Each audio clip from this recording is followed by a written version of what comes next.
Côte d'Ivoire, l'affaire José Ouseredier illustre la faillite morale de notre société, des Ivoiriens en colère. Pour plus de détails après le générique. Avant de commencer, n'oubliez pas de vous abonner et d'activer la cloche de notification car cela va vous permettre de ne plus manquer à nos prochaines vidéos. C'est parti!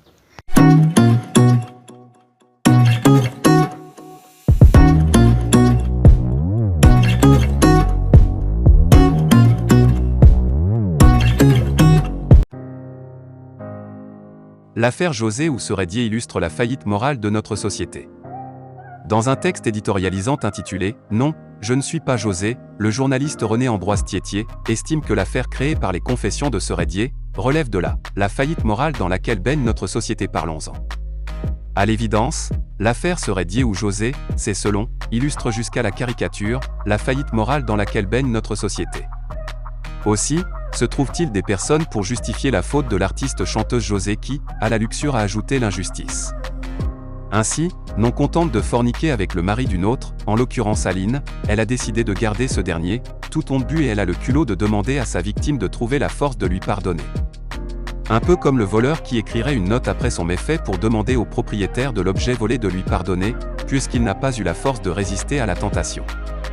C'est quand même fort de café, c'est un raffinement dans le mal. Le vice a rarement atteint de tels sommets. Qu'a donc fait la pauvre Aline pour mériter un tel châtiment?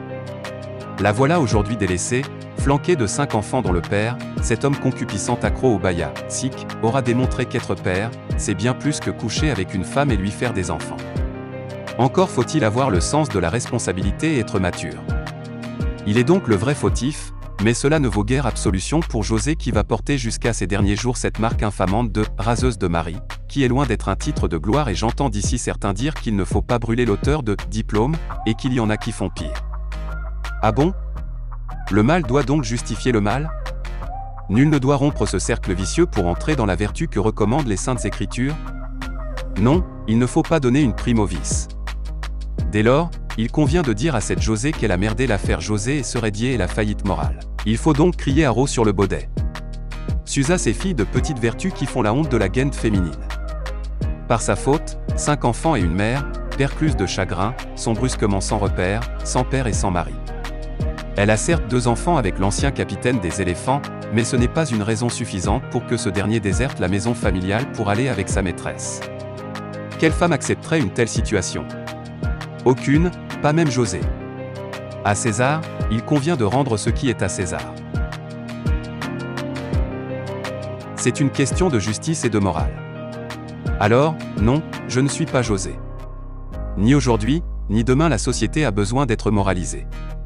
C'est une exigence de notre humanité. Parce qu'on n'est pas des animaux pour suivre nos instincts. K.O. j'ai suivi mon cœur, dixit José.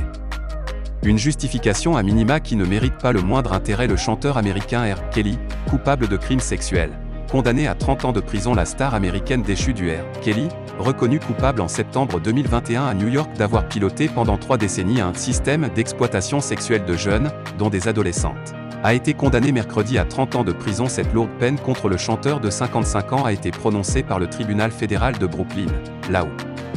Son procès il y a 9 mois avait levé le voile sur les crimes sexuels au sein de la communauté noire aux États-Unis. L'artiste, mondialement connu pour son tube I Believe I Can Fly et ses 75 millions de disques vendus, n'a pas dit un mot à l'énoncé du verdict.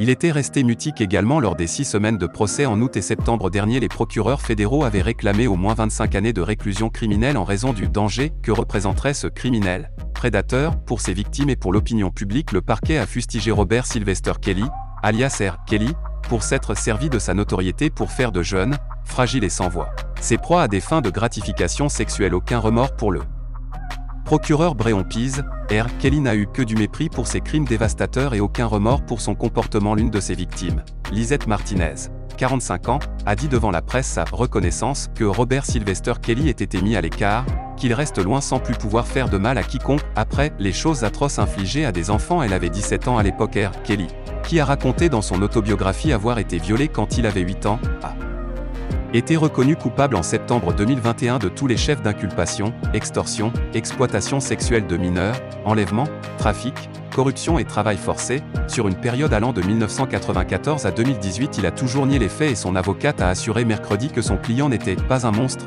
et qu'il ferait appel de sa condamnation. Ce procès est considéré comme une étape majeure du mouvement MeToo. C'est la première fois que la majorité des plaignantes étaient des femmes noires.